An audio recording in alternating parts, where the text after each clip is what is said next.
हमारी पहचानें हैं वह जनता के संघर्षों के लिए ही बनती हैं और बदलती। मैं कभी भी लकीर का फकीर नहीं रहा। तो इतिहास में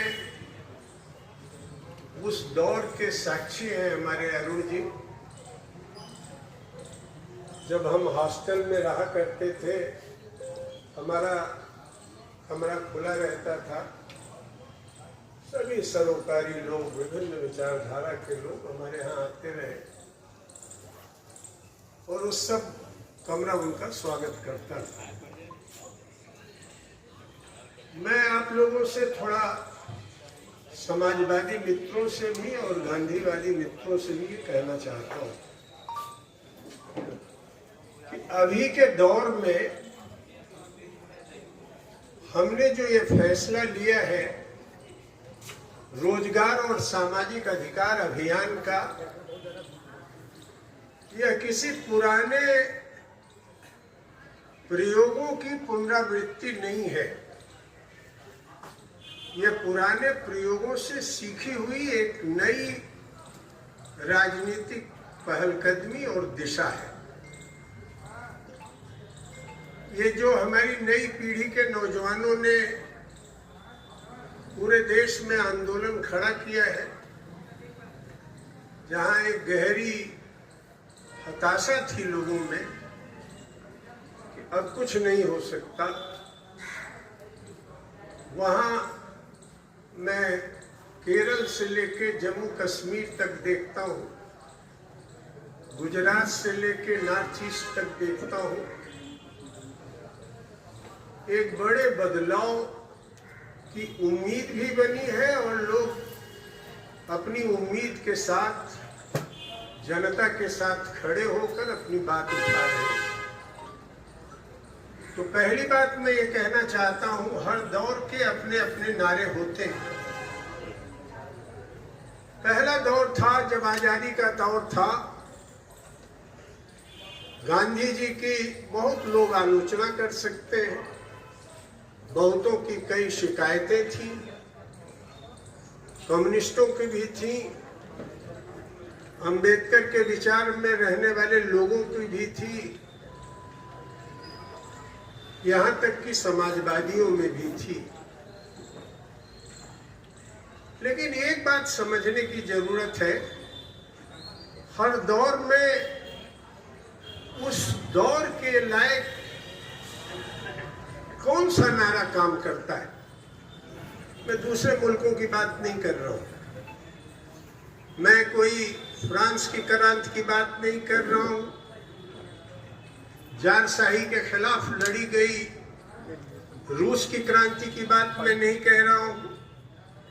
हमारे देश में गांधी जी ने एक टारगेट तय किया स्वराज का, और 47 तक देश में स्वराज के सवाल पर जितनी धाराएं थीं कांग्रेस के अंदर ले आने का काम किया। उसमें कम्युनिस्ट भी थे, सोशलिस्ट भी थे और हिंदू विचार मानने वाले लोग भी थे। अगर जिसने स्वराज को स्वीकार किया, आजादी की अवधारणा को स्वीकार किया, वो सब लोग गांधी जी की अगुवाई में क्रिटिक होते हुए भी उनको उन लोगों ने स्वीकार किया। गांधी जी की तो बड़ी आलोचनाएं हुई, उनकी 100 की परीक्षा भी की गई, वो अपनी जगह, लेकिन स्वराज के काम को गांधी जी ने पूरा किया। 60 और 70 के दशक में हमने देखा क्या कम्युनिस्ट, क्या सोशलिस्ट, यहाँ तक कि डॉक्टर अंबेडकर भी जो राज्य को संविधान के दायरे में संबोधित करना चाहते थे, वो अभी एक संवैधानिक समाजवाद की बात करते थे। समाजवाद की एक लहर थी। हर नौजवान, चाहे वो हथियारबंद संघर्ष की तरफ गया हो या वह लोहिया जी के साथ खड़ा हो, जयप्रकाश जी के साथ खड़ा हो, सबका एक मोटो था समाजवाद। मैं अपने साथियों से कहता हूं कि ये नई पीढ़ी आई है, पूरा सम्मान है आजादी का, पूरा सम्मान है समाजवाद का, लेकिन इस नई पीढ़ी को पढ़ाने से ज्यादा उनसे पढ़ने की जरूरत है। नई पीढ़ी ने एक नारा दिया है कि हमें एक जवाबदेह सरकार चाहिए, एक पारदर्शी सरकार चाहिए, एक जवाबदेह विधायक चाहिए, एक जवाबदेह जिला अध्यक्ष चाहिए। पार्टियों को भी जवाबदेह बनना पड़ेगा, संवैधानिक संस्थाओं को भी जवाबदेह बनना पड़ेगा। यह नारा मैं आज देख रहा हूं असम से लेके केरल तक गूंज रहा है। We need a responsible, accountable government and institution in India. इसी को ध्यान में रखते हुए या इसी का पूर्वानुमान करते हुए हमने ये नारा दिया था कि जो सामाजिक और आर्थिक विषमता है और जो बुनियादी आम आदमी के मुद्दे हैं, राजनीति आवारा हो गई है, राजनीति बहक गई है, घृणा और नफरत की ताकतें राजनीति का दुरुपयोग कर रही हैं। राजनीति को फिर खींच के उसकी धुरी पर लाया जाए और हमने यह तय किया कि रोजगार और सामाजिक अधिकार इस दौर का एक बड़ा बैनर हो सकता है। और जैसे कांग्रेस एक बड़ा दौर में बड़ा बैनर था, उसी तरह से रोजगार और सामाजिक अधिकार अभियान भी एक बड़ा दौर बने। और आज जब मैं मिर्जापुर में देखा, साथी अरुण, आपको बहुत बहुत धन्यवाद। और धन्यवाद क्या, आप तो हमारे सहजीवी हैं, सहकर्मी हैं। यह काम आज आपने किया है यहाँ, वो उसी धारणा में सभी लोगों को आपने यहाँ जुटाया। हमने ये कहा कि जवाबदेह सरकार का काम क्या है? केवल धन उगाही करना, विधायकों को भ्रष्ट करना, मंत्रियों की खरीद फरोख्त करना, अडानी और अंबानी के यहाँ जाके चरण छूना, उनसे धन उगाना, क्या ये काम यही आज की राजनीति का है? आज का राजनीति का काम है कि जो संविधान में अधिकार दिए गए, संविधान हमारा आधुनिक दस्तावेज है। जैसे पंडित नेहरू ने कहा, संसद हमारी आधुनिक मंदिर है। इस संविधान से बड़ा कोई भी दस्तावेज हमारा नहीं है जो राजनीति के क्षेत्र को चुनता हो और एड्रेस करता हो। हमारे जितने भी धार्मिक ग्रंथ हैं वो धर्म के क्षेत्र के हैं।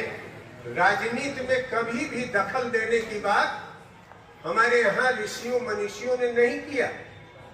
चाहे वो वैदिक परंपरा रही हो या श्रवण परंपरा रही हो या लोकायत परंपरा रही हो, कभी भी राजनीति को भ्रष्ट करने और अंततोगत्वा धर्म को भ्रष्ट करने की इजाजत इन लोगों ने नहीं दी थी। तो हमने ये कहा कि संविधान ने हमें अधिकार दिया है।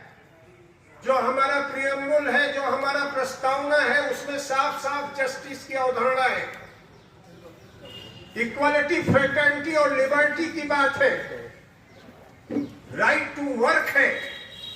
और एक और बात आप लोग ध्यान दीजिए, साफ साफ लिखा है, सत्ता और संपत्ति का संकेंद्रण कुछ हाथों में नहीं होने दिया जाएगा।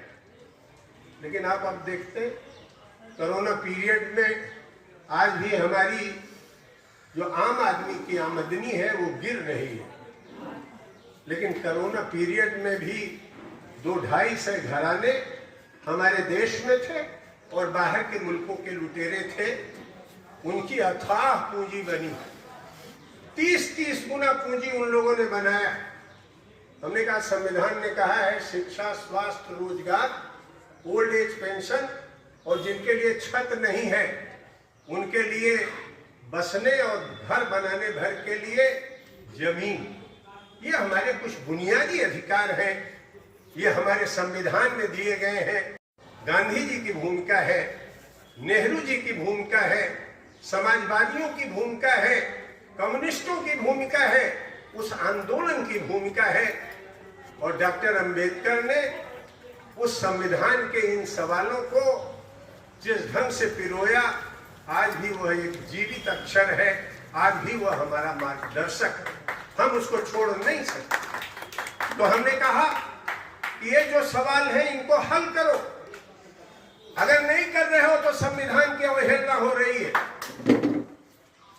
सरकार का काम केवल टैक्स वसूलना और दमन करना, बुलडोजर चलाना नहीं है। सरकार का काम है हर परिवार को शिक्षा दे, स्वास्थ्य दे, नौकरी दे और उसके ओल्ड एज की व्यवस्था करे। यह सरकार का दायित्व है। और तब आप कहते हैं हमारे पास भाई पैसा नहीं, हम कैसे करेंगे? मैं कहना चाहता हूं इससे बड़ा झूठ और कुछ नहीं।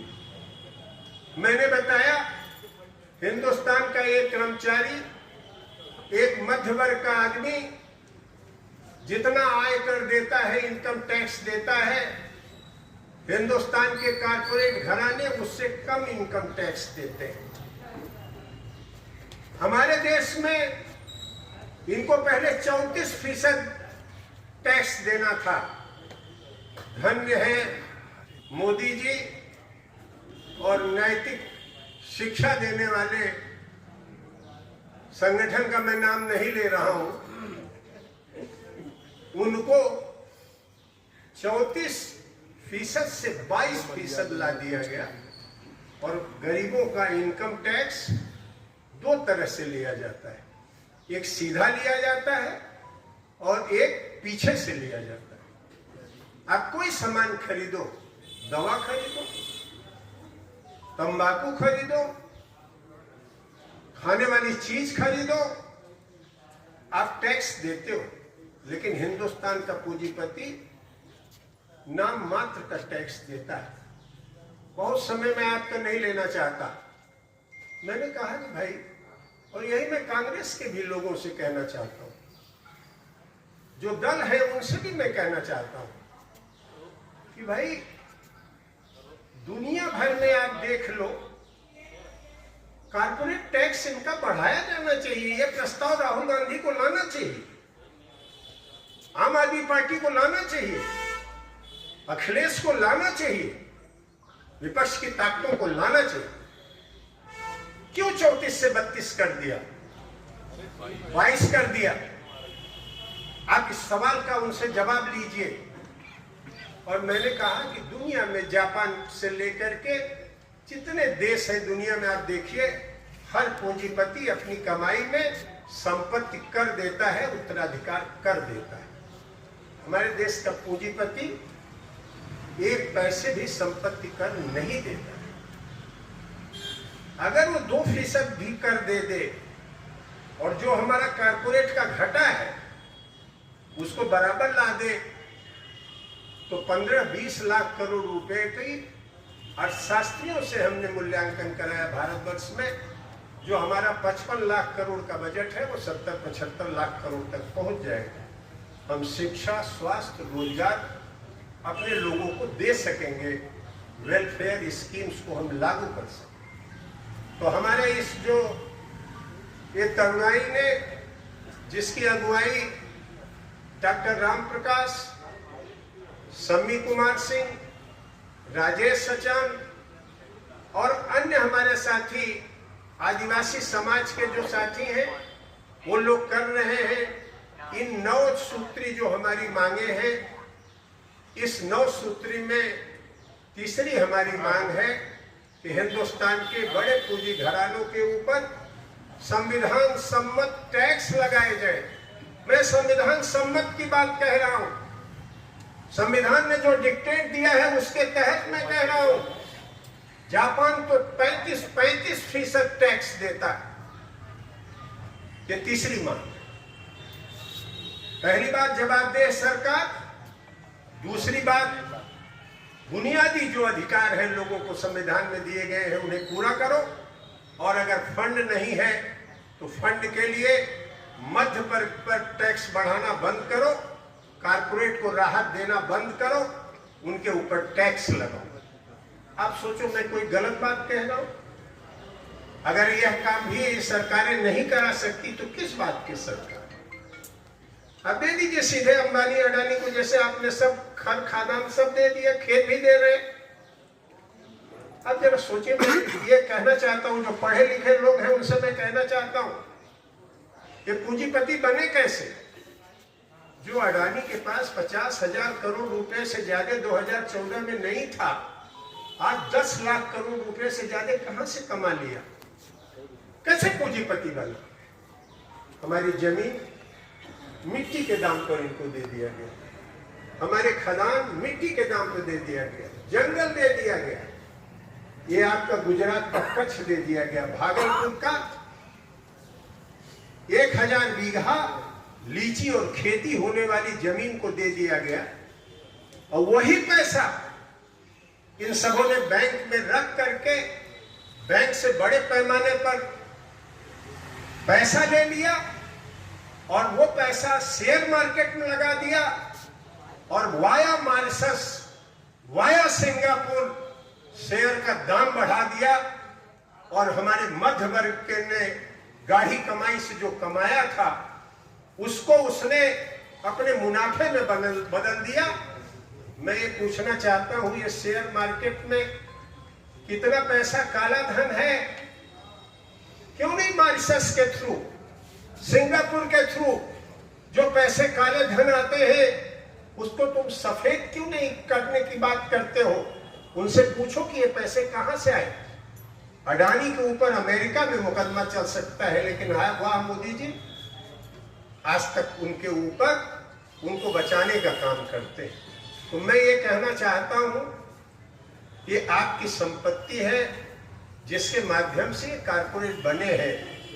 अदरवाइज आप जानते हैं ये टूटही स्कूटर पर अंबानी भी और अडानी भी, टाटा और बिरला का जमाना था, वहां तो वो लोग कुछ पूंजी लगाते भी थे, कल कारखाने लगाते भी थे। ये तो शेयर मार्केट में ये जो फाइनेंशियल एज है, वित्तीय दौर है पूंजी का, इसमें केवल मिनटों में कुछ लोग लखपति हो जाते हैं, और एक हमारे देश में बेकारों की इतनी बड़ी फौज आ गई है, उनके रोजगार के लिए, उनके शिक्षा के लिए, उनके आगे बढ़ने के लिए कोई व्यवस्था नहीं है। तो साथियों, यह अभियान आम जनता की जरूरतों से प्रेरित है। राजनीति को उसको बुनियादी मुद्दों पर लाने की जरूरत है। वो केवल एक चुनाव से सीमित नहीं है। सरकारें आती हैं जाती हैं, उसका बहुत बड़ा आप रोल मत देखिए, लेकिन हाँ यह काम जरूर है कि नफरत और घृणा की राजनीति करने वाले लोगों को परास्त करना भी यह एक राष्ट्रीय धर्म है, यह एक राष्ट्रीय चुनौती है जिसे हमें स्वीकार करना। तो साथियों, यह यात्रा में हमारे आदिवासी समाज के भी साथी हैं। मैं 2 मिनट उस पर बात रखते हुए आदिवासियों की पहचान का जो कोड 63 पिछड़ों का जो वाजिब रिपोर्ट है जस्टिस रोहनी का, आज तक पार्लियामेंट में नहीं रखा गया। मैं कहना चाहता हूं कितना करोड़ रुपया खर्च करके एक रिपोर्ट तैयार हुई, पार्लियामेंट में ला दो, क्या दिक्कत है? लेकिन उस पर कुंडली मार के बैठे हुए हैं, और इस पूरी जमात के बुनियादी अधिकारों को न पूरा करके उसमें जो बदतमीजी करने वाले, गाली बकने वाले लोग हैं, जाति के नाम पर उनको विधायक बना देते हैं, जाति के नाम पर उनको एमपी बना देते हैं, 24 घंटे नंगा और नाच करते हैं।